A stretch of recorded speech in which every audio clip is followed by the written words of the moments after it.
I think for the stuff that I went through the whole year, the uncertainty, the bouncing from team to team and things of that nature, to be able to put up the numbers I put up in Hagerstown, I was proud of what I did. Yeah. Welcome back to another episode of Zeal Talk. It's barely about baseball. About scoring runs. Like an offensive guy, it's like I'd rather have 2 hits and 12 runs than 12 hits and 2 runs. I might have 2 guys that move similar that have to think completely different. You try to match the movements up with Barry Bonds, it's like cool, but like what actually matters is what's underneath the swing. Who has what different opinions and how people approach bringing their ideas to the table. We would rather have guys in our program that you have to rein in than that you have to light a fire on. You were definitely one that we kind of had to rein in. Cito Culver, welcome back to the pod, bro. Thanks for joining again. What's going on, brother, man? Good to be back. Yeah, bro, absolutely. So again, for those that watched last year, obviously we had you on a lot. We were able to kind of detail the offseason process, kind of the work we put in, swing-wise and stuff, and got a chance to kind of recap the offseason and talk about going into the season. A lot happened, so we want to kind of talk about it, unpack it, a couple different levels. So I'm excited to have you back and get back into it. So what I want to start with, for those that were listening to the podcast, last time we talked, you were headed to Mexico, going there for spring training.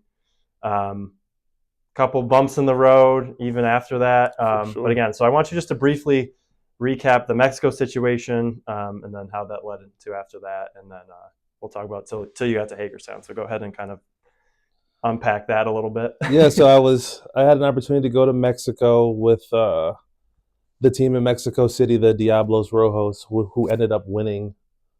Probably had one of the best baseball seasons you could have from a professional aspect. They had Trevor Bauer and Cano, right?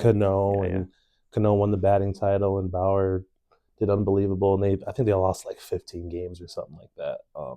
But once they signed Cano, it was going to be really tough for me to make that team. Yeah, it is what it is. You know how baseball goes. Yeah. I'd pick Cano over me right now. Yeah, right. It's fine. even though he's 40 years old, it's fine. So that didn't end up working out for me. Ended up going to Cleburne Railroaders, which was the manager there was the guy I played for the past year and a half leading into that year. And I played really well for him. And that situation was weird because we only had 7 days of spring training before the season started. And 2 days before the season started, he just let me go. And that's another conversation we can have another point in time. That was a weird situation, and I was kind of in limbo from there, not knowing what I was going to do, driving back home from Texas. That's where that was. So I had a 21-hour drive to figure out my next move. Ended up getting into contact with a team from the Atlantic League, Hagerstown Boxcars. It was their inaugural season, and I ended up going there. I think there were 2 or 3 weeks into their season once I got there, and ended up playing there for the entire year. I think I played 104 games there. We didn't have the best team, but I thought I played pretty well. Yeah, absolutely. Yeah, so I know, again, for people that are, trying to get to the next level, play whatever level of professional league, it's a freaking dogfight, regardless who it is, right? So it's cutthroat, man, because going into last year, I was coming off 2 pretty good years. Yeah. I think before this past year started, in my last 132 games, I think I hit something like 308 with 18 pumps and a bunch of doubles and, walks and all this stuff. So I had a good slash line going into the year. So I was excited for the year. And then obviously there's bumps in the road and you adjust and you whatever. That's just part of being in this life. Yeah. There's a bunch of uncertainty and there's really no friends. Yeah. There's I thought I had a really good relationship with the manager in Cleburne. And if you ask anyone that was around me and him, teammates of mine, they would say that I had a really good relationship with him. And it kind of just, things happen and people want to go different ways. And it is what it is. The shiny new toy thing that we talked about before, where it's like, it is what it is, and ended up somewhere else. And I think for the stuff that I went through the whole year, the uncertainty, the bouncing from team to team and things of that nature, to be able to put up the numbers I put up in Hagerstown, I was proud of what I did. Yeah, absolutely. So let's dive in a little bit to the baseball side of it. Obviously, we documented a lot, the work we put in with your swing, a lot of changes, trying to just make a more complete move, adjustable move. From a swing-wise offensive perspective, how do you feel like your season went overall, kind of reflecting, looking at the numbers? Like, how'd you feel overall? Like, did you feel like you saw the fruits of the work you put in the offseason? Oh yeah, of course. I had career high in homers. I had 14 homers this year. I thought I did really well with the situation I was in, where I could have used more tools to help me be prepared every day and keep my swing healthy. Yeah. On the flip side of that, I was able to figure out how to keep my swing healthy without having tools. And by tools, I mean just like a pitching machine and scouting reports and things of that nature, where I was used to having those things available to me, and then they quickly weren't available to me, and I just had to figure it out. And that's the name of the game for me, is being able to keep your swing healthy when you don't have the tools to keep your swing healthy, the tools that you've come accustomed to. Yeah. Because, I mean, we did a bunch of work on the machine. And when I first got to Hagerstown, we had a machine, and I was going crazy. I was like hitting like above 350 with runners in scoring position. Like I was doing really, really good numbers wise. And then the machine that we had there was a buddy of mine that was on the team, and he went to a different team, so he took his machine with him. So there was an adjustment period there where I had to try to figure out how to keep my swing tight and keep all my moves clean without having the velocity to practice on. Yeah. So that was a really tough thing to navigate and to figure out, but we figured it out. Yeah, for sure. And again, looking at your numbers, basically, obviously, really, really solid year. A lot of the writers for the Atlantic League kind of had written articles about you getting snubbed for the All-Star game.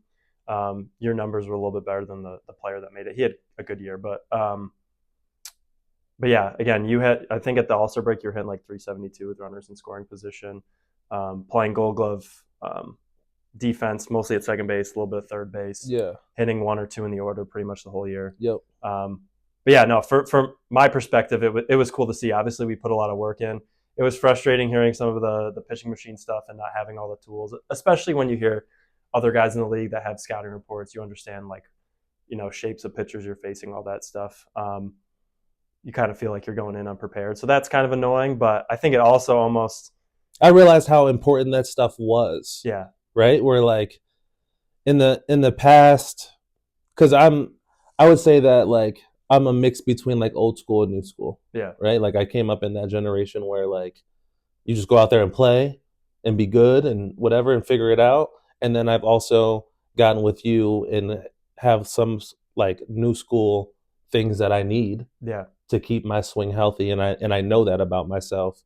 But when I see other teams from 1 to 9 putting together really good at bats because they have an idea of what's being thrown, and they have scouting reports and they have all this information, and then we don't have the information, and you can clearly tell from the outcomes, and it's not so much on our players, on the players side of it, because we aren't able to get this information that was supposed to be given to us. Yeah. So it was really tough to navigate that, and especially as players, when the other side, it's almost like they have a cheat sheet. Yeah.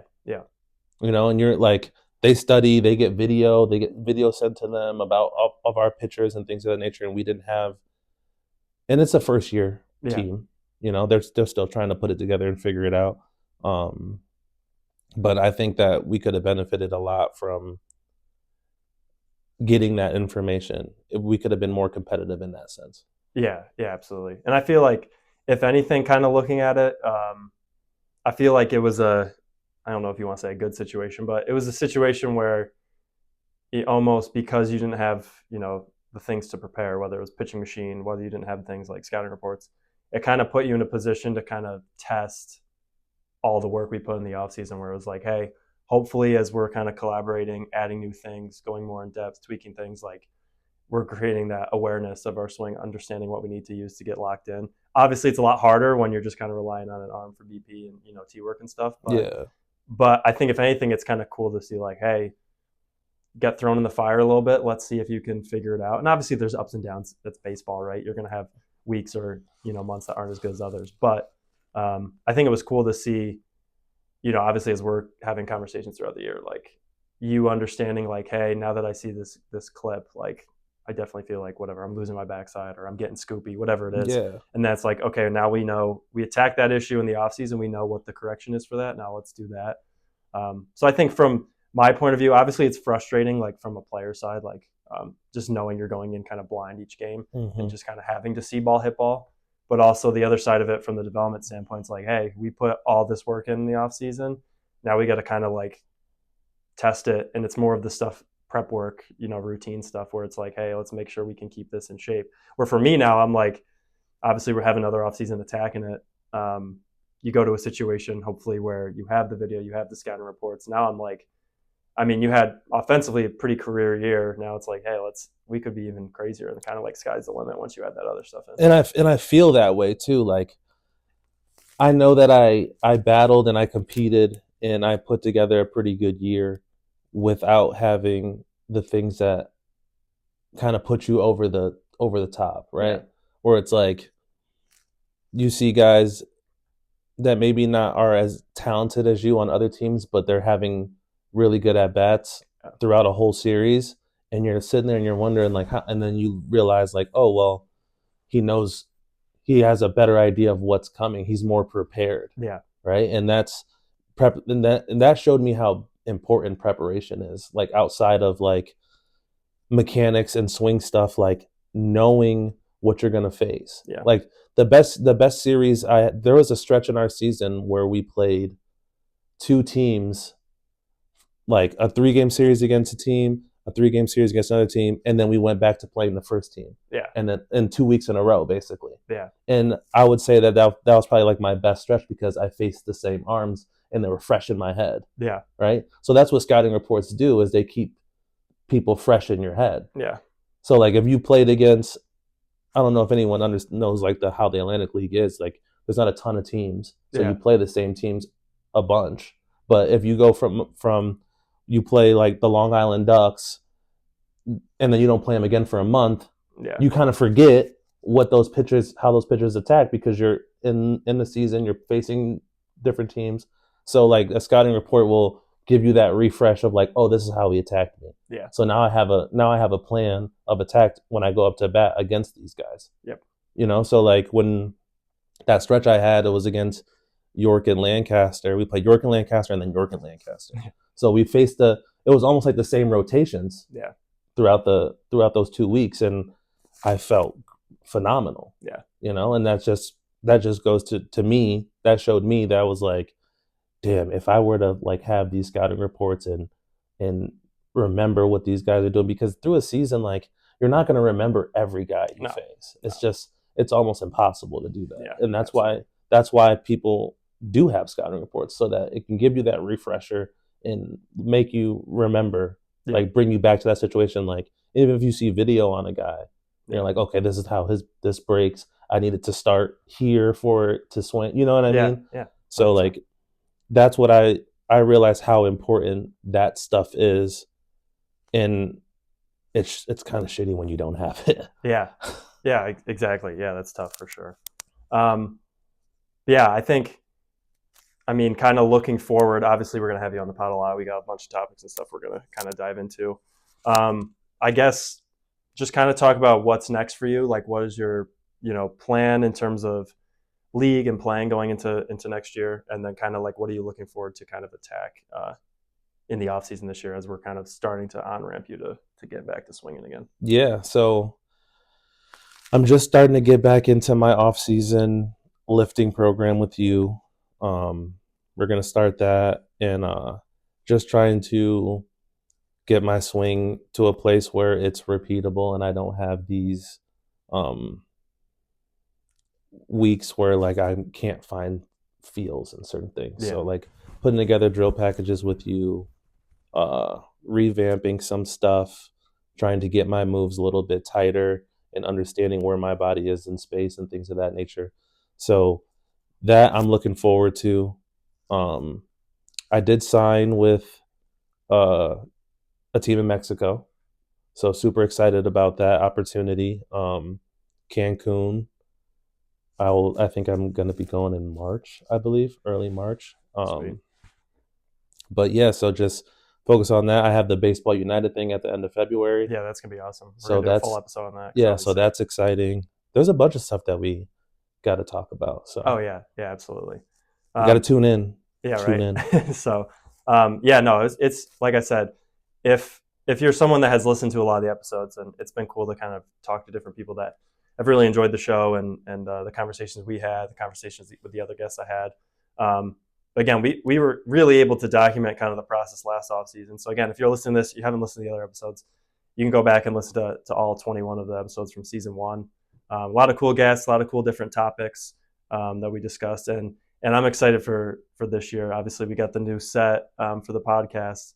We're gonna have a bunch of episodes weekly, different topics about stuff. But yeah, and then we're gonna continue to document the off season. Hopefully, even make some for the YouTube channel, make some content in terms of like mic'd up videos in the cage, and just to kind of give people an insight to the work you're putting in, to working with me here at Zeal, and then even you can kind of see, we might even document kind of the strength side of things, how we're kind of getting your body prepared for the off season, and we're attacking everything here. Yeah, everything. I mean, let us know if you guys want more like hitting content, like mic'd up cage work and stuff like that, because I know as a player, I would love to see more of that in the sport, in the space, 100%. right? Like I would love to, like Bregman did the thing this season where he documented a lot of stuff and put a lot of content awesome. out, and it's awesome to see the work behind what you see at 7:00 at night when these guys go play. Exactly. You know, so like I love that type of content. I love seeing guys' routine and stuff like that. So